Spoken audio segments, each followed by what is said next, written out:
Hello दोस्तों, मेरा नाम है पीयूष पाठक और आज मैं आपके सामने डिस्कस करने के लिए खड़ा हुआ हूँ।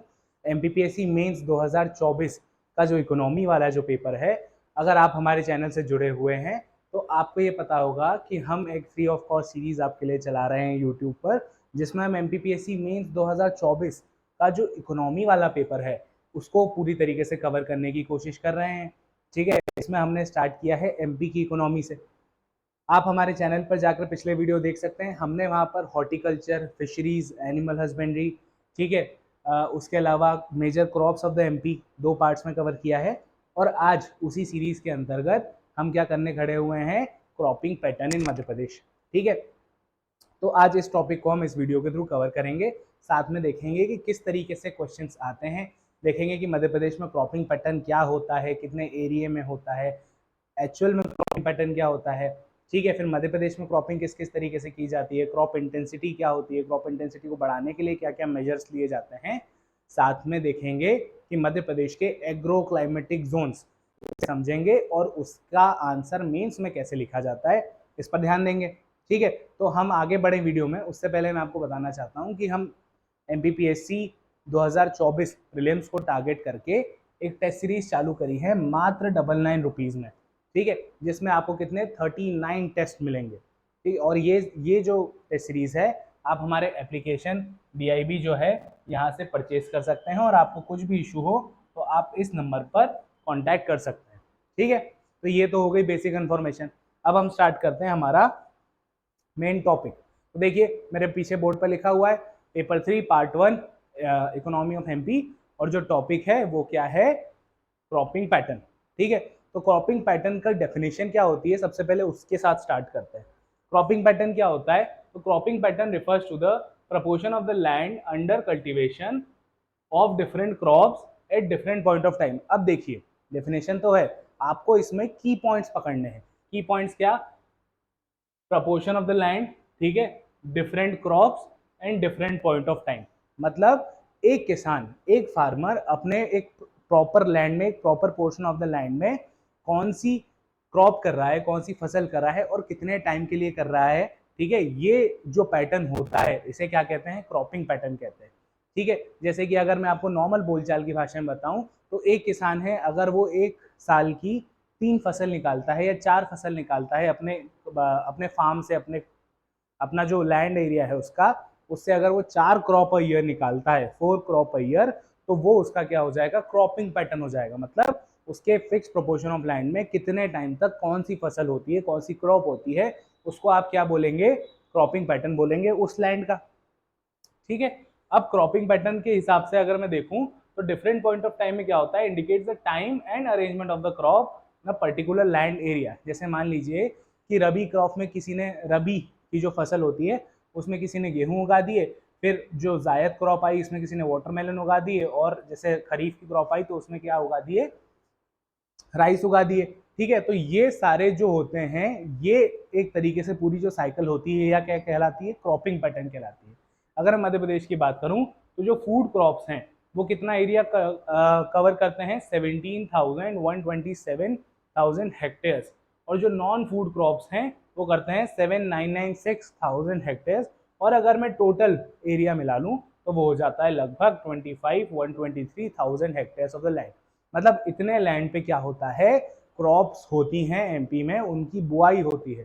फूड क्रॉप्स इतनी और नॉन फूड क्रॉप्स इतनी। नॉन फूड क्रॉप्स में जनरली फाइबर वगैरह जो होती हैं, कॉटन वगैरह जो होती हैं, ये क्या होती हैं, नॉन फूड क्रॉप्स होती हैं। तो ये कहाँ आती हैं, ये भी इस एरिया में, जो सोन एरिया होता है उसमें काउंट होती है। अब अगर मैं आगे बढ़ूँ तो मैं देखता हूँ क्या, कि भैया बहुत सारे फैक्टर्स होते हैं जो क्रॉपिंग पैटर्न को अफेक्ट करते हैं।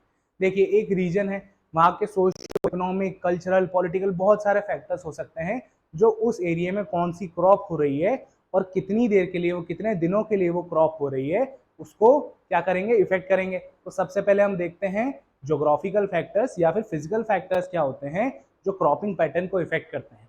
ठीक है, तो सबसे पहले क्या होता है, सॉइल। सॉइल मतलब वहां पर किस तरीके का सॉइल मिलता है और वो जो सॉइल है किस तरीके की क्रॉप को उगाने के लिए बेहतर है। ठीक है, इससे क्या होगा, पता पड़ेगा कि उस एरिया में कौन सी क्रॉप हो रही है। दूसरा फैक्टर क्या है, दूसरा फैक्टर है रेन। मतलब उस एरिया में कितनी बारिश हो रही है। ज़्यादा बारिश हो रही है तो हम कम बारिश वाली क्रॉप नहीं लगाएंगे, ऐसी क्रॉप लगाएंगे जिसको ज़्यादा पानी की रिक्वायरमेंट होती है। उसके अलावा टेम्परेचर, उस एरिया में, उस रीजन में कितना टेम्परेचर है, कितना एवरेज टेम्परेचर है, उस हिसाब से क्रॉप्स को बोया जाएगा।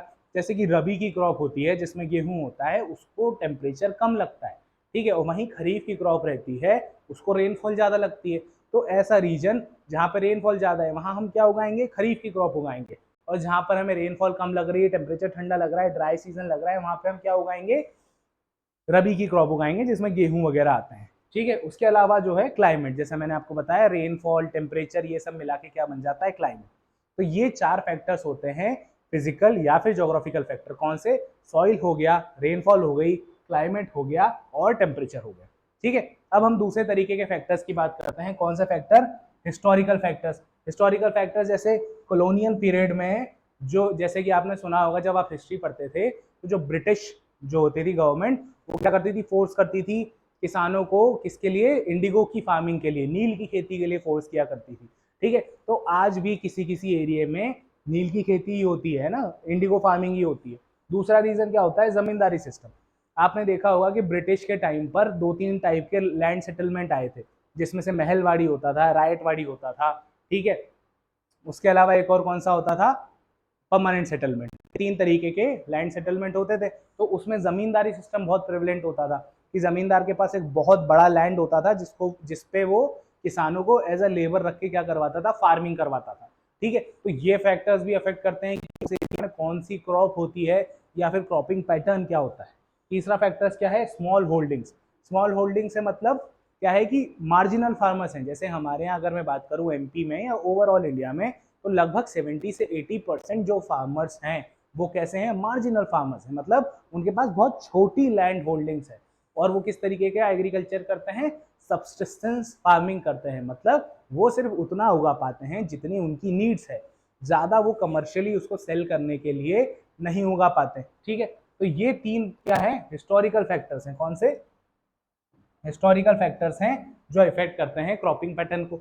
इसके अलावा तीसरा फैक्टर अगर मैं देखूं तो इकोनॉमिक फैक्टर्स होते हैं, जैसे कि price of the agriculture commodities. बहुत सारे एग्रीकल्चर में जो इनपुट लगते हैं, जो कमोडिटीज लगती है, उनके प्राइस अगर ज़्यादा होते हैं तो किसान ऐसी क्रॉप्स को, फार्मर्स ऐसी क्रॉप्स को उगाना जनरली इग्नोर करते हैं जिसमें उनको ज़्यादा कैपिटल इंटेंस लगता है, ठीक है। उसके अलावा सीड्स, मान लीजिए कि सीड्स बहुत महंगी आ रही हैं किसी एक क्रॉप की, है ना, तो उसको उगाने में जो फार्मर्स होगा वो क्या करेगा, सोचेगा।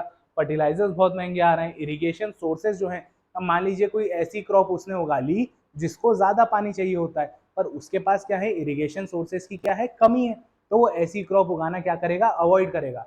तो ऐसी क्रॉप क्रॉपिंग पैटर्न में नहीं आ पाएगी, तो इससे क्या होगा, क्रॉपिंग पैटर्न में चेंजेस देखने को मिलेंगे। जहाँ पर इरिगेशन फैसिलिटीज बेटर होगी वहाँ पर आपको दूसरी तरीके की क्रॉप्स देखने को मिलेंगी, और जहाँ पर इरिगेशन फैसिलिटीज कम होगी, जहाँ पर रेनफॉल पर डिपेंडेंसी ज़्यादा होगी, वहाँ पर क्या होगा, आपको दूसरी तरीके की क्रॉप देखने को मिलेगी, ठीक है। और जो चौथा और बहुत इंपॉर्टेंट फैक्टर्स है वो है गवर्नमेंट इंटरवेंशन। जैसे मान लीजिए गवर्नमेंट ने क्या कर दिया, ग्रांट दे दिया, ठीक है। ग्रांट मतलब एड दे दिया किसी एक क्रॉप को उगाने के लिए, मतलब कह दिया कि भैया आपको इतने पैसे दिए जाएंगे अगर आप ये क्रॉप उगाओगे, तो उस क्रॉप का जो एरिया है वो बढ़ जाएगा, ज़्यादा से ज़्यादा लोग उसको उगाना चाहेंगे। क्यों, क्योंकि गवर्नमेंट का सपोर्ट है। वैसे ही एक और जो पॉइंट होता है इसमें सिमिलर, वो होता है एमएसपी, जो सरकार देती है। क्या होता है ये, मिनिमम सपोर्ट प्राइस होता है, ठीक है। उसके अलावा ईसोपोम योजना जो चल रही है ऑयल सीड्स के लिए, कौन सी, ईसोपोम योजना, हमने पिछले लेक्चर में डिस्कस करा था जब हमने ऑयल सीड क्रॉप पढ़ी थी, ठीक है। तो उसके प्रमोशन के लिए ये स्कीम चल रही है। उसके अलावा पीएम फसल बीमा योजना, मान लीजिए कि आपकी जो क्रॉप है, जो आपकी फार्म है, वहाँ पर क्या हो गया, साइक्लोन के कारण बहुत ज़्यादा आंधी तूफान आ गए, या फिर हेल स्टॉर्म आ गया, ओले गिर गए, तो उसमें क्या होगा, फसल क्या होती है, बर्बाद हो जाती है। तो उससे बचाने के लिए, फार्मर्स को उससे होने वाले नुकसान से बचाने के लिए सरकार की क्या स्कीम होती है, प्रधानमंत्री फसल बीमा योजना, जिसमें फसल का एक छोटे प्रीमियम पर क्या कर दिया जाता है, इंश्योरेंस कर दिया जाता है। तो अभी हमने कितने फैक्टर्स देखे जो क्रॉपिंग पैटर्न को अफेक्ट होते हैं, करते हैं, वो हैं 4 फैक्टर्स। कौन से, ज्योग्राफिकल, फिजिकल, है ना, एक तरीके के, इकोनॉमिकल, हिस्टोरिकल और गवर्नमेंट इंटरवेंशन।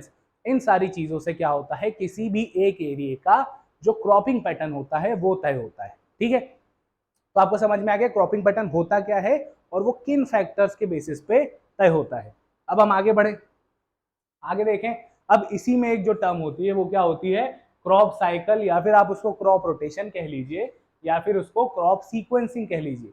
अगर मैं इसकी डेफिनेशन पे जाऊं तो वो क्या कहती है, successive cultivation of different crops, मतलब एक के बाद एक डिफरेंट क्रॉप्स का क्या cultivation in the specific order on the same field, मतलब एक ऑर्डर में बहुत सारी क्रॉप एक के बाद एक उगाना और एक ही फील्ड पे उगाना टाइम टू टाइम।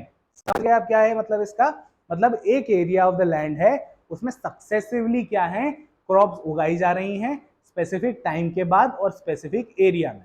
ठीक है, अब इससे क्या होता है वो हम इस लेक्चर में आगे देखेंगे। सबसे पहले तो देखिए इसके बेनिफिट्स क्या होते हैं। देखिए मैं आपको अगर जनरलाइज भाषा में बताऊं तो उसका क्या मतलब होता है कि सॉइल की प्रोडक्टिविटी को, फर्टिलिटी को मेंटेन रखने के लिए क्या होता है कि जब फर्टिलाइजर इंटेंसिव क्रॉप उगाई जाती है जिसमें फर्टिलाइजर बहुत ज्यादा लगते हैं, तो उसके जस्ट बाद ऐसी क्रॉप उगाई जाती है जिसमें फर्टिलाइजर कम लगे। दूसरा पैमाना क्या हो सकता है इसका कि जैसे कि बहुत डीप रूट वाली अगर कोई क्रॉप उगाई है तो उसके जस्ट बाद ऐसी क्रॉप उगानी है जिसकी रूट्स जो है वो ज्यादा डीप ना जाएं। ठीक है, तो ऐसे जब अल्टरनेटिव चलते हैं तो उससे बहुत सारे फायदे होते हैं। कैसे कि सॉइल की प्रोडक्टिविटी बनी रहती है, उसके अलावा क्रॉपिंग पैटर्न में एक अंतर देखने को मिलता है, एक चेंज देखने को मिलता है। मान लीजिए एक ज्यादा फर्टिलाइजर इंटेंसिव क्रॉप है, फिर उसके बाद वापस ज्यादा उगाई, फिर उसके बाद ज्यादा वाली उगाई, फिर उसके बाद ज्यादा वाली उगाई, तो होगा क्या, एक्सेसिव यूज ऑफ फर्टिलाइजर के कारण की जो नेचुरल फर्टिलिटी है वो खत्म हो जाएगी। उसके बाद क्या होगा, भैया हमारी क्रॉप है उतनी यील्ड नहीं दिया करेगी जितने उसको पर हेक्टेयर देना चाहिए। ठीक है, तो आपके मोटे मोटे तौर पर समझ में आ गया। क्या समझ में आया कि क्रॉप साइकिल क्या होती है, किसी भी एक पर्टिकुलर फील्ड में एक स्पेसिफिक टाइम के बाद सक्सेसिव क्रॉप उगाना एक स्पेसिफिक एरिया में। वो क्या हो जाता है, आपको सिर्फ टर्म्स को पकड़ के चलिए। कौन सी टर्म्स, सक्सेसिव कल्टीवेशन, ठीक है, स्पेसिफाइड ऑर्डर और सेम फील्ड, ये तीन चीजों का ध्यान रखिए, आपको इसकी डेफिनेशन याद हो जाएगी। तो अब हम इसमें देखते हैं कि कौन कौन से फैक्टर्स हैं जो इसको अफेक्ट करते हैं, क्या बेनिफिट्स हैं जो क्रॉप रोटेशन से आपको मिलेंगे, क्रॉप सीक्वेंसिंग से, क्रॉप साइकिल से आपको मिलेंगे। जैसा कि मैंने आपको बताया कि सबसे पहले तो क्या इंप्रूव होगा, सॉइल का स्ट्रक्चर इंप्रूव होगा, उससे क्या बनेगी, फर्टिलिटी अच्छी होगी, सॉइल प्रोफाइल अच्छी बनेगी और आपका प्रोडक्शन ज्यादा होगा। अल्टीमेटली हमें क्या करना है, अल्टीमेटली हमें प्रोडक्शन अच्छा करना है। ठीक है, दूसरा हम देखें तो इसमें क्या होगा, सॉइल की फर्टिलिटी बढ़ेगी जैसा मैंने आपको बताया। तीसरा, increase the crop yield, crop क्या है वो उसका प्रोडक्शन जो है पर हेक्टेयर वो बढ़ जाएगा। उसके बाद सॉइल में जो न्यूट्रिशंस हैं उनको भी बराबर सेटल होने का और ग्रो होने का क्या मिलेगा, मौका मिलेगा, जैसे कि ऑर्गेनिक मैटर्स और नाइट्रोजन। देखिए सॉइल में एन पी ये तीन तरीके के मिनरल्स होते हैं जो सॉइल की प्रोडक्टिविटी के लिए रिस्पॉन्सिबल होते हैं। इनमें से कुछ भी कम या ज्यादा क्या करता है, सॉइल की प्रोडक्टिविटी को घटा देता है। ठीक है, इसलिए जो भी फर्टिलाइजर्स होते हैं उनमें एनपीके, नाइट्रोजन, फास्फोरस और पोटेशियम, इसकी जो मात्रा होती है वो बैलेंस के हिसाब से रहती है, किस एरिया में कितने फर्टिलाइजर जाएंगे। ठीक है, इसके बाद ग्राउंड वाटर मैनेजमेंट हो जाता है, जैसे कि वाटर इंटेंसिव क्रॉप है तो उसके बाद आपने कम वाटर इंटेंसिव क्रॉप ग्रो करनी है। ठीक है, उसके बाद डिसीजेस कंट्रोल होते हैं, पेस्ट प्रिवेंशन होता है। ठीक है, एक ही तरीके की क्रॉप होगी तो उसमें डिसीजेस बढ़ने के चांसेस होंगे। उसके अलावा वीड प्रिवेंशन, वीड क्या होती है, वो वीड नहीं जो लोग आजकल घिस के और मजे में हो जाते हैं। वीड वो होती है जो आपकी फसल के साथ जो अनवांटेड प्लांट्स होते हैं, जो आपकी क्रॉप के साथ अनवांटेड प्लांट्स ग्रो हो जाते हैं, उन्हें क्या कहते हैं, वीड। और उसको खत्म करने के लिए जो उसके पेस्टिसाइड्स यूज होते हैं उन्हें कहते हैं वीडीसाइड्स। ठीक है, उनको खोद के निकाल देना या दवाइयां छिड़क के निकाल देना, वो क्या कहलाता है, वीडीसाइड्स। ठीक है, तो ये सारे बेनिफिट्स होते हैं किससे, क्रॉप रोटेशन करने से। अल्टीमेटली हमें सॉइल की प्रोडक्टिविटी बचा के रखनी है, सॉइल को अच्छा बना के रखना है, इसलिए क्या करना है, क्रॉप रोटेशन को अच्छे सीक्वेंसिंग तरीके से, साइंटिफिक तरीके से इंप्लीमेंट करना है। ठीक है, उसके बाद अगर मैं आगे बढ़ूं तो उसके बाद हम देखते हैं कि क्रॉप साइकिल क्या होती है, मध्य प्रदेश में कौन कौन सी क्रॉप साइकिल होती है। तो सबसे पहले कौन सी क्रॉप आती है, खरीफ क्रॉप। खरीफ क्रॉप मैंने आपको पिछले लेक्चरों में बताया है कब बोई जाती है, बरसात के मौसम में बोई जाती है, मॉनसून सीजन में बोई जाती है, क्योंकि इसमें क्या होता है, ज्यादा वाटर लगता है। ठीक है, उसके बाद हार्वेस्ट कब होता है, अक्टूबर नवंबर के आसपास क्या होता है, दिवाली के आसपास ये जो क्रॉप है ये कट जाती है। ठीक है, उसमें कौन कौन सी क्रॉप आती है, जनरली राइस और सोयाबीन। देखिए इसका एक कोड है, मैं आपको लिख के बता देता हूं, 50, ठीक है, मु म क। ठीक है, वैसे तो ये हिंदी में है पर आपको ऑप्शन एलिमिनेट करने के लिए काम आएगा, जैसे अलसी, चावल, सोयाबीन, ठीक है, मक्का। ठीक है, इस तरीके का एक कोड है। मू और मक मैं आपको बाद में बता दूंगा, अभी मैं रिकॉल नहीं कर पा रहा हूँ।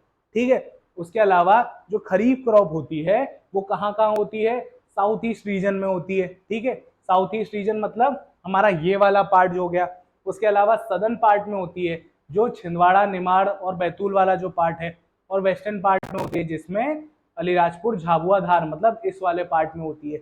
जहां जहां भी बारिश जो है वो ठीक ठाक मात्रा में हो रही है, अबव 100 सेंटीमीटर के आसपास हो रही है, तो वहां पे क्या होता है, खरीफ क्रॉप बोई जाती है। वहीं दूसरा क्रॉपिंग पैटर्न देखें, दूसरे तरीके का क्रॉपिंग पैटर्न क्या है, रबी क्रॉप। रबी क्रॉप जो होती है वो खरीफ के बाद बोई जाती है। ठीक है, अक्टूबर नवंबर के सीजन में। इसमें मेन क्या होता है, वीट जो होता है इसकी मेन क्रॉप होती है। इसका जो हार्वेस्ट होता है वो कब किया जाता है, मार्च के मौसम में। जैसे गर्मियां स्टार्ट हो रही होती हैं, गेहूं की जो बालियां होती हैं वो पक जाती हैं, वो येलो हो जाती हैं, तब उसके बाद क्या होता है, इसका हार्वेस्ट होता है। इसके बाद क्रॉप्स कौन सी देखें, वीट और ग्राम मतलब गेहूं और चना। और एरियाज कौन से हैं, नॉर्थ में इसमें गुना, विदिशा मतलब ये वाला रीजन। उसके अलावा नॉर्थ ईस्ट में रीवा, सतना, छतरपुर मतलब ये वाला रीजन। और सेंट्रल रीजन में रायसेन, होशंगाबाद, सागर मतलब ये वाला रीजन। इन 3 रीजन पर रबी क्रॉप्स हमको ज्यादा देखने को मिलती है। और जो तीसरी टाइप की क्रॉप होती है वो कौन सी होती है, जायद क्रॉप्स। ठीक है, जो भी टाइम बचता है रबी और खरीफ क्रॉप के बीच में, जो गर्मियों वाला सीजन होता है, उसमें जो क्रॉप्स बोई जाती हैं वो कौन सी होती हैं, जायद क्रॉप्स। तो अगर आपसे 2 नंबर में डेफिनेशन पूछी जाए कि what are zaid crops, the crops which are grown in the time interval between the rabi and the kharif crop are known as the Zayed crop. For example, watermelon, cucumber and melon. ठीक है, कब, मई और जून में। ठीक है, हार्वेस्ट कर ली जाती है और मार्च अप्रैल में क्या होता है, इनको बोया जाता है। तो हमने क्या क्या देखा आज, हमने ये देखा कि सबसे पहले तो क्रॉपिंग पैटर्न क्या होता है, कौन से फैक्टर्स होते हैं जो क्रॉपिंग पैटर्न को अफेक्ट करते हैं। 4 तरीके के हमने फैक्टर्स देखे। उसके बाद हमने क्या देखा, क्रॉप साइकिल क्या होती है, उसके बेनिफिट्स क्या होते हैं। फिर उसके बाद मध्य प्रदेश में क्रॉपिंग पैटर्न क्या है, जैसे कि रबी क्रॉप, खरीफ क्रॉप और जायद क्रॉप। ठीक है, ये तो हो गए आपके क्रॉपिंग पैटर्न। इसके बाद अगर मैं आगे बढ़ूं तो इसमें देखते हैं एक टर्म आती है क्रॉप इंटेंसिटी, मतलब क्रॉप बोने की, क्रॉप को सोन करने की, उसको बोने की इंटेंसिटी क्या होती है। Number of crop a farmer grow in a given agriculture year in a same field, मतलब एक फील्ड में एक साल के अंदर फार्मर कितनी क्रॉप कर रहा है वो उस एरिया की, उस फार्म की क्या बताएगा, इंटेंसिटी बताएगा। जैसे कि अगर मान लीजिए एक गिवन पीरियड ऑफ ईयर में अगर फार्मर 4 क्रॉप कर रहा है तो वहां की इंटेंसिटी कितनी हो जाएगी, 4 क्रॉप्स की इंटेंसिटी हो जाएगी। ठीक है, और बहुत सारे फैक्टर्स होते हैं जो क्रॉप इंटेंसिटी को अफेक्ट करते हैं, वो देखेंगे कौन कौन से फैक्टर। सबसे पहले तो इरिगेशन। अगर मान लीजिए कि इरिगेशन फैसिलिटी बहुत अच्छी है उस एरिया में, तो आप क्या कर सकते हैं, ज़्यादा से ज़्यादा क्रॉप्स उगा सकते हैं। अगर मान लीजिए फर्टिलाइजर्स का यूज़ आपको बेटर तरीके से, एफिशिएंट तरीके से कर पा रहे हैं तो ज़्यादा क्रॉप्स को उगा सकते हैं। क्रॉप रोटेशन करेंगे तो सॉइल फर्टिलिटी बनी रहेगी, सॉइल फर्टिलिटी बनी रहेगी तो आप ज़्यादा से ज़्यादा क्रॉप्स उगा सकते हैं। फार्मर की अगर इकोनॉमिक कंडीशन अच्छी है तो उसको बार बार डेट नहीं लेना पड़ेगा और वो क्या कर सकता है, ज़्यादा से ज़्यादा क्रॉप्स उगा सकता है। ठीक है, सॉइल मॉइस्चर होल्डिंग कैपेसिटी अगर अच्छी है तो इरिगेशन की जरूरत कम लगेगी और ज्यादा क्रॉप्स बो पाएंगे। उसके अलावा अगर साइज ऑफ होल्डिंग बड़ा है, ठीक है, तो उसमें क्या होगा, ज्यादा तरीके की क्रॉप्स बो पाएंगे, ज्यादा क्रॉप्स बो पाएंगे। क्रॉप का नेचर क्या है और अमाउंट ऑफ रेनफॉल क्या है उस एरिया में, ये सारे फैक्टर्स किस चीज पे डिपेंड कर, ये सारे फैक्टर्स क्या किस चीज को अफेक्ट करते हैं, किसी भी एरिया की क्रॉप इंटेंसिटी को अफेक्ट करते हैं। ठीक है, तो आपने क्या क्या देखा, उसमें हमने एक और पॉइंट जोड़ लिया, क्रॉप इंटेंसिटी। तो ये तो जनरली अपने टॉपिक से रिलेटेड चीजें हो गई। एक जो क्वेश्चन जो एमपीपीएससी में बहुत प्रोमिनेंट रोल प्ले करता है और बार बार पूछा भी गया है, ठीक है, और one of the important topic है अगर आप एमपी का एग्रीकल्चर पढ़ रहे हैं, ठीक है, तो उसको आज हम डिस्कस करेंगे कि उसको लिखते कैसे हैं, ठीक है। तो सबसे पहले देखें, देखिए उसके पहले मैं बता दूं आपको कि बहुत area of the higher crop intensity, कहाँ कहाँ पर हाई क्रॉप्स हो सकती हैं। अब देखिए जो मैंने आपको पिछली स्लाइड में पढ़ाया, आप उसको यहाँ पर रिलेट कर सकते हैं। जैसे कि मालवा प्लेट्यू में क्या होता है, ज्यादा क्रॉप होती है, मतलब इस वाले रीजन में। क्यों? क्योंकि रेनफॉल ठीक हो रही है, इरिगेशन फैसिलिटी ठीक है, फर्टिलाइजर्स ठीक है, क्रॉप का स्ट्रक्चर अच्छा, जो सॉइल का स्ट्रक्चर है वो बहुत अच्छा है, ठीक है, इसलिए यहाँ ज्यादा हो रही है। अपर एंड मिडिल नर्मदा वैली, ठीक है, अपर एंड मिडिल नर्मदा वैली मतलब लगभग यहाँ पर पानी भी ज्यादा है, सॉइल भी ठीक है। टीकमगढ़ प्लेट्यू, ठीक है, यहाँ पर भी क्रॉपिंग अच्छी होती है, मोटा अनाज जो होता है। और सेंट्रल इंडिया प्लेट्यू, लगभग यहाँ पर भी क्रॉपिंग पैटर्न इंटेंस होता है, ज्यादा से ज्यादा क्रॉप निकाली जाती हैं क्योंकि बेटर इरिगेशन फैसिलिटीज होती है, ठीक है। तो आप समझ गए क्या है। अब हम उस क्वेश्चन पे जंप करते हैं जो मैंने आपको बताया। कौन सा क्वेश्चन है कि भैया explain the agro climatic zones of the MP, ठीक है, एमपी के एग्रो क्लाइमेटिक जोन्स को बताना है। सबसे पहले तो MP has been classified into 11 agro climatic zones. Directly 2 number में क्वेश्चन आ सकता है, in how many agro climatic zone does the MP divided. तो आपको क्या लिखना है, 11 एग्रो क्लाइमेटिक जोन्स में क्या डिवाइडेड है, एमपी डिवाइडेड है, ठीक है। किसके बेसिस पे डिवाइड होते हैं एग्रो क्लाइमेटिक जोन, क्लाइमेट के बेसिस पे, एग्रीकल्चर और क्लाइमेट के बेसिस पे, कौन सी क्रॉप होती है और क्या क्लाइमेट होता है उसके बेसिस पे क्या होते हैं ये डिवाइड किए गए।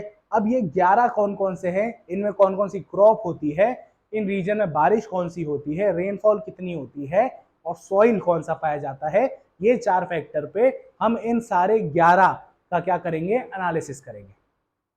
सबसे पहले जो आता है वो आता है छत्तीसगढ़ प्लेन। अगर मान लो मैं अगर एक एमपी का मैप बना लूं, ठीक है, ठीक है, तो सबसे पहले क्या हो गया, छत्तीसगढ़ प्लेन। तो छत्तीसगढ़ प्लेन में कौन सा डिस्ट्रिक्ट आ रहा है, बालाघाट, मतलब ये कहाँ पे आ गया, यहाँ पर आ गया, 1 नंबर मैंने डाल दिया। यहाँ पर रेनफॉल हमेशा आपको पता है इस वाले रीजन में ज्यादा होती है, तो 120 से 160 सेंटीमीटर की रेनफॉल होती है। और क्रॉप कौन सी होती है, राइस। जैसा कि मैंने आपको बताया था कि खरीफ जो क्रॉप होती है वो वाटर इंटेंसिव क्रॉप होती है, उसको बारिश के मौसम में इसलिए सोन किया जाता है, बोया जाता है, क्योंकि उसकी वाटर नीड्स बहुत ज्यादा होती है। तो इस वाले रीजन में जब पानी कम है तो क्रॉप कौन सी आएगी, राइस, और सॉइल कौन सा आएगा, रेड येलो, ये आपको याद करना है। दूसरा जो एग्रोक्लाइमेटिक जोन है वो है northern plateau region of the Chhattisgarh, मतलब ये डिंडोरी वाला, ठीक है, शहडोल डिंडोरी वाला रीजन। इसमें डिस्ट्रिक्ट्स कौन से हैं, सीधी, उमरिया, शहडोल, अनूपपुर, डिंडोरी, मंडला, मतलब ये वाला रीजन एमपी का जो ऑलमोस्ट ईस्टर्न रीजन है, ठीक है। यहाँ पर भी क्रॉप कौन सी होगी, बारिश ठीक ठाक है तो राइस की क्रॉप होगी, रेनफॉल 120 से 160 सेंटीमीटर, इसी के जैसी सिमिलर, और सॉइल जो होता है रेड ब्लैक या फिर ब्लैक रेड येलो, ठीक है, ये 2 तरीके का सॉइल यहाँ पर मिलता है। तो पहला क्या देखा आपने, छत्तीसगढ़ प्लेन्स, और दूसरा देखा northern plateau region of Chhattisgarh, ठीक है। तो ये एग्रोक्लाइमेटिक जोन हुए। तीसरा जो एग्रोक्लाइमेटिक जोन है वो कौन सा है, Kaimur प्लेटिव and Satpura mountain ranges, ठीक है। तो ये कहां पर आएगा, ये जनरली यहां पर आएगा। कैमूर प्लेटिव कहां आते हैं, कटनी के आसपास, ठीक है। तो वहां पर पन्ना, सतना, रीवा, सीधी, सिंगरौली और कटनी, ये सारे डिस्ट्रिक्ट्स होंगे, और जिसमें क्रॉप कौन सी होगी, राइस और वीट, मतलब इतनी रेनफॉल है कि राइस भी ठीक से हो पा रहा है और जो वीट है वो भी ठीक से हो पा रहा है, ठीक है। उसके अलावा रेन कितनी है, 100 से 140 सेंटीमीटर रेनफॉल होती है, और साथ में सॉइल कौन सा होता है, ब्लैक और रेड सॉइल होता है, ठीक है। तो ये कौन सा है, तीसरा एग्रोक्लाइमेटिक जोन है जो कि Kaimur प्लेटिव and Satpura mountain ranges. कितने नंबर का है, 3, मैं इधर डाल देता हूँ, 1 नंबर का ये, 2 नंबर का ये, 3 नंबर का ये, ठीक है। चौथे नंबर पे कौन सा आता है, Vindhyan plateau region. Vindhyan plateau region, Vindhyan mountains आपको पता है यहां से लेके यहां तक चलते हैं, तो यहाँ पर कौन से डिस्ट्रिक्ट आएंगे, भोपाल, सीहोर, विदिशा, रायसेन और सागर, मतलब ये वाली जो बेल्ट है वो कौन सी आती है, विंध्यन प्लेटिव की एग्रोक्लाइमेटिक जोन की चौथे नंबर का एग्रोक्लाइमेटिक जोन है। यहाँ पर वीट होती है, रेनफॉल यहाँ पर 120 से 140 सेंटीमीटर है, और सॉइल जो है मीडियम डीप ब्लैक है। ब्लैक सॉइल जो है वो 3 पार्ट में डिवाइडेड है, ठीक है, शैलो ब्लैक, डीप ब्लैक और एक नॉर्मल ब्लैक सॉइल। ठीक है, तो यहाँ पर कौन सा मिलता है, मीडियम डीप ब्लैक सॉइल। ठीक है, तो यहाँ पे अगर मैं डाल दूं तो यहाँ पे मैं 4 नंबर डाल देता हूँ। ठीक है, उसके बाद जो 5वां एग्रोक्लाइमेटिक जोन है वो कौन सा है, सेंट्रल नर्मदा वैली रीजन। ठीक है, नर्मदा सेंट वैली का सेंट्रल रीजन, इसमें कौन से, नरसिंहपुर, होशंगाबाद और हरदा, लगभग ये वाला रीजन जो है। ठीक है, यहाँ पर कौन सी क्रॉप होती है हमें पता ही है, अगर आप मालवा में बैठे हैं तो वीट यहाँ ज्यादा होता है, 120 से 160 सेंटीमीटर की रेनफॉल, और सॉइल जो है डीप ब्लैक मिलता है। यहाँ मैं डाल देता हूँ कितना नंबर, 5 नंबर। ठीक है, उसके बाद जो छठा एग्रोक्लाइमेटिक जोन है वो कौन सा है, गिरिड रीजन। ठीक है, तो एमपी का जो गिरिड रीजन है वो इस वाले रीजन को बोला जाता है। ठीक है, तो इसमें कौन से आते हैं, चंबल एंड ग्वालियर, जिसमें दतिया नहीं आता है। ठीक है, तो ये वाला पूरा जो रीजन है वो क्या है, गिरिड रीजन है। ठीक है, यहाँ पर वीट और ज्वार, ज्वार क्यों, क्योंकि ज्वार क्या है, उसमें पानी बहुत कम लगता है, लेस वाटर इंटेंसिव क्रॉप होती है, और वीट तो जनरली एवरेज रेनफॉल में भी उग जाता है। ठीक है, तो यहाँ पर 2 तरीके की क्रॉप देखने को मिलेंगी, रेनफॉल 80 टू 100 सेंटीमीटर होगा, और सॉइल कौन सा मिलेगा, अलूवियल सॉइल मिलेगा। ठीक है, आपको पता है ये गंगा प्लेन में आ जाता है, तो यहाँ पर कौन सा सॉइल मिलता है, अलूवियल सॉइल। मान लीजिए मैं इसको क्या नाम दे देता हूँ, छठा नंबर दे देता हूँ। ठीक है, 6 नंबर इसको दे दिया, इसमें दतिया को छोड़ दिया है ना। उसके बाद 7वां एग्रोक्लाइमेटिक जोन जो है वो कौन सा है, बुंदेलखंड वाला रीजन। इसमें क्या आ जाएगा, दतिया, निवाड़ी, टीकमगढ़, छतरपुर। ठीक है, कौन कौन से डिस्ट्रिक्ट आ गए, दतिया हमारा छोड़ दिया था, निवाड़ी, टीकमगढ़, छतरपुर। और क्रॉप कौन सी है, वही वीट ज्वार, क्योंकि एरिया में ज्यादा अंतर तो है नहीं। ठीक है, और रेनफॉल 80 टू 140 सेंटीमीटर, और मिक्स्ड रेड ब्लैक सॉइल हो गया। ठीक है, तो अगर मैं इसको क्या दे दूं, 7वां नंबर दे देता हूं। ठीक है, तो यहां मैं कितना लिख देता हूं, 7 नंबर लिख देता हूं, इस वाले रीजन, दतिया, निवाड़ी, टीकमगढ़, छतरपुर। ठीक है, उसके बाद मैं देखूं 8वें नंबर पे कौन सा है, सतपुड़ा रीजन। इसमें क्या आएगा, बैतूल और छिंदवाड़ा। यहाँ पर जो क्रॉप होगी वो भी वीट और ज्वार होगी, रेनफॉल जो होगी वो 100 से 120 सेंटीमीटर होगी, और सॉइल कौन सा होगा, शैलो ब्लैक कलर का सॉइल, मतलब लाइट ब्लैक कलर का सॉइल होगा। ठीक है, तो क्रॉप कौन सी होगी, वीट और ज्वार। यहाँ पे मैं क्या नंबर दे देता हूं, 8वां।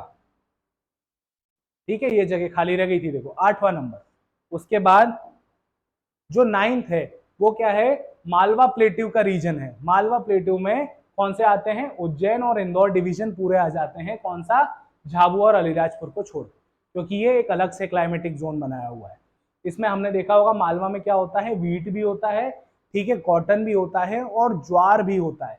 ठीक है, यहाँ रेनफॉल कितनी होती है, 80 से लेके 120 सेंटीमीटर रेनफॉल होती है, और सॉइल कौन सा मालवा में मिलता है, सभी को पता है, ब्लैक सॉइल, जिसको क्या कहते हैं, कॉटन सॉइल भी कहते हैं। तो ये हो गया 9 नंबर, तो मैं इसको क्या कर देता हूं यहाँ पर, 9 नंबर। ठीक है, ये हो गया 9 नंबर। उसके बाद आते हैं 10वां, plain areas of Nimar region, मतलब मालवा के नीचे वाला, कौन सा, खंडवा, खरगोन, बरवानी और बुरहानपुर।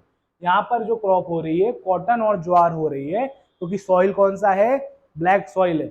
उसके अलावा रेन कितनी है, 80 से 100 सेंटीमीटर की रेनफॉल है, और सॉइल कौन सा है इस रीजन में, जो मालवा में है वो निमाड़ में है, कौन सा, ब्लैक सॉइल है। तो यहां मैं दे देता हूं इसको कितना, 10 नंबर। ठीक है, और आखिरी जो एग्रोक्लाइमेटिक जोन है वो कौन सा है, झाबुआ माउंटेन रीजन। इसमें झाबुआ, अलीराजपुर, धार, क्रॉप जो होती है कॉटन और ज्वार, रेनफॉल 80 से 100 सेंटीमीटर, और सॉइल होता है ब्लैक। तो इसको मैं क्या कर देता हूं, 11 नंबर दे देता हूं। ठीक है, 11 नंबर। तो ये आपके सारे के सारे 11 एग्लो क्लाइमेटिक जोन्स हैं मध्य प्रदेश। ये क्वेश्चन डायरेक्टली 10 नंबर में या फिर 7 नंबर में पूछा जा सकता है। आप सिर्फ नाम लिख के ऐसा एक मैप बना दीजिएगा। ठीक है, ऐसा एक मैप बना दीजिएगा और उसमें बता दीजिएगा। ठीक है, कौन कौन से, जैसे कि मैं आपको देखो बताता हूं, आपको भी वैसे ही बनाना है। यहां पर जैसे आप क्या बता देंगे, 1 नंबर पे कौन सा, छत्तीसगढ़ का प्लेन, फिर नॉर्दर्न प्लेन्स ऑफ छत्तीसगढ़, ठीक है, northern mountain regions of Chhattisgarh. उसके बाद तीसरा कौन सा, कैमूर सतपुड़ा रेंज। उसके बाद अगर मैं बात करूं चौथे नंबर पर कौन सा था चौथे नंबर पे, बताना कमेंट सेक्शन में, बताना, लोग देख ही लेते हैं। जो ये वाला विंध्य वाला जो रीजन था वो वाला, तो चौथे नंबर वाला विंध्य वाला रीजन। 5वें नंबर का कौन सा था? 5वें नंबर का था हमारा सेंट्रल नर्मदा वैली। तो 5वें नंबर का रीजन यहाँ पे। गिरिड रीजन कौन सा था? 6वां यहाँ पे। बुंदेलखंड कौन सा था? 7वां यहाँ पे। ठीक है, उसके अलावा 8वां कौन सा था? तो बिल्कुल छिंदवाड़ा वाला जो रीजन है, ठीक है, सतपुड़ा वाला, ये वाला 8वां यहाँ पे। 9वां क्या था? मालवा। 10वां निमाड़। और 11वां झाबुआ माउंटेन रीजन। ठीक है, तो आपको इसी तरीके से मैप बनाकर पेपर में लिखकर आना है। क्या लिखकर आना है? जो अगर आपसे एग्रोक्लाइमेटिक जोन्स अगर पूछे जाए। तो आज का अगर मैं लेक्चर समअप करूं तो हमने क्या क्या देखा? हमने देखा सबसे पहले क्रॉपिंग पैटर्न क्या होता है, उसकी डेफिनेशन देखी। कौन कौन से फैक्टर्स क्रॉपिंग पैटर्न को अफेक्ट करते हैं, वो फैक्टर्स देखे। उसके बाद हमने क्या देखा? क्रॉप रोटेशन या क्रॉप साइकिल देखा। क्रॉप साइकिल को कौन कौन से फैक्टर्स जो हैं क्रॉप रोटेशन करने से क्या क्या चीजें हमको फायदा मिलता है, क्रॉप रोटेशन के फायदे क्या होते हैं। उसके बाद हमने क्या देखा? क्रॉप इंटेंसिटी देखी कि किस एरिया में कितनी इंटेंसिटी से क्रॉप बोई जाती हैं, और कौन से फैक्टर्स देखे जो क्रॉप इंटेंसिटी को बढ़ाने के लिए हेल्प करते हैं। उसके बाद हमने क्या देखे? क्रॉप इंटेंस क्रॉपिंग वाले रीजन देखे मध्य प्रदेश के। और आखिरी में रबी, खरीफ और जायद क्रॉप देखी। ठीक है, क्योंकि वो क्या करती है? कंस्टिट्यूट करती है एमपी का क्या? Cropping pattern. और लास्ट में आकर हमने क्या देखा? 11 agro climatic zones of Madhya Pradesh. ठीक है, तो ये करके करते आपके आज हमने लगभग 7 से 8 टॉपिक एमपीपीएससी मेंस 2024 इकोनॉमी के क्या कर दिए हैं? खत्म कर दिए हैं। अगर आपको ये वीडियो पसंद आता है तो हमें लाइक और कमेंट जरूर करके बताया कीजिए, ताकि हम क्या कर पाए, इसमें फर्दर चेंजेस कर पाए जो कि आपको समझ में आए। देखिए दोस्तों, मेंस जो है वो ज्यादा दूर नहीं है, ज्यादा समय नहीं दिया है आपको प्रीलिम्स और मेंस के बीच में। ठीक है, लगभग 70 से 72 दिन दिए हुए हैं। तो आपको क्या करना है? प्रीलिम्स के साथ ही मेंस को लेकर चलना है। तो मेजर टाइम आप प्रीलिम्स को दीजिए, पर उसमें से थोड़ा सा समय निकाल कर क्या कीजिए? मेंस के भी नोट्स बनाइए। क्योंकि देखिए, लोगों से तो आगे निकलना ही पड़ेगा। ठीक है, तो आप जितनी जल्दी अपने आप को तैयार कर लेंगे, आप उतना आखिरी में जाके बेटर परफॉर्म कर पाएंगे। क्योंकि जो मेंस है वो सिर्फ और सिर्फ रिवीजन का गेम है। जितना ज्यादा बार आप अपने सिलेबस से, अपने नोट्स से गो थ्रू करेंगे, उतने ज्यादा बेटर नंबर आप दूसरों से लेकर आ सकते हैं। ठीक है, तो अगर आपको ये वीडियो पसंद आया तो लाइक कीजिए, चैनल को सब्सक्राइब कीजिए और कमेंट कीजिए। इसके अलावा आपको कुछ भी डाउट हो, ठीक है, आप कहाँ मुझसे इंस्टाग्राम पर कनेक्ट कर सकते हैं। मेरी इंस्टाग्राम आईडी है con_पीयूष। ठीक है, पीयूष विद डबल H। ठीक है, तो आप मुझे इंस्टाग्राम पर कनेक्ट करके अपने डाउट्स भी क्लियर कर सकते हैं। ठीक है, अगर यहाँ नहीं दिख रहा है तो मैं यहाँ लिख देता हूँ con_पीयूष। ठीक है, डबल H इंस्टा पर। तो आप यहाँ पर मुझसे क्या कर सकते हैं? कनेक्ट कर सकते हैं। ठीक है, इसके अलावा हम इससे रिलेटेड डिटेल में और बेटर लेक्चर जो हैं हमारे एप्लीकेशन पर डाल रहे हैं। हमारे एप्लीकेशन DIB ऐप को डाउनलोड कीजिए, उसमें जाके इकोनॉमिक वाले कोर्स को देखिए, आपको बहुत बेटर चीजें वहां पर सीखने और पढ़ने को मिलेगी। ठीक है, तो आज इस लेक्चर को यहीं पे खत्म करते हैं। Thank you.